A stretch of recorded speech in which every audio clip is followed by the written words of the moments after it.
Ivana Trump a les mains baladeuses. Une jeune femme présente à la Fashion Week de New York a pu s'en rendre compte à ses dépens.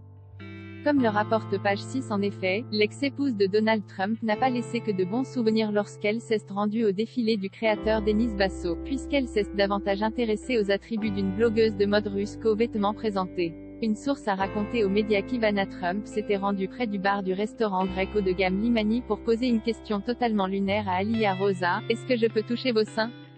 Très étonnée par cet échange, la jeune femme s'est confiée à nos confrères. En collant sa main sur mon chemisier, elle m'a dit: « Ce n'est pas sexuel, c'est de la recherche », a-t-elle raconté. Mais la blogueuse russe n'a pas vraiment été gênée par Ivana Trump. Ivana était tellement drôle, a-t-elle réagi, toujours auprès de page 6. Elle a l'air vraiment sympa. Elle était cool et vraiment adorable.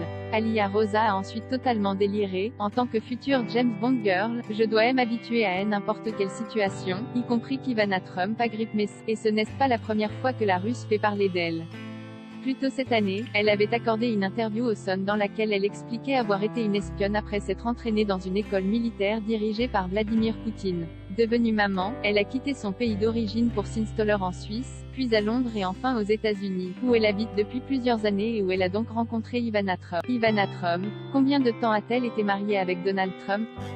L'ex-épouse de Donald Trump est habituée aux coups d'éclat. Après la défaite de l'ancien président des États-Unis, elle avait d'ailleurs accordé une interview à People où elle ne mâchait pas ses mots.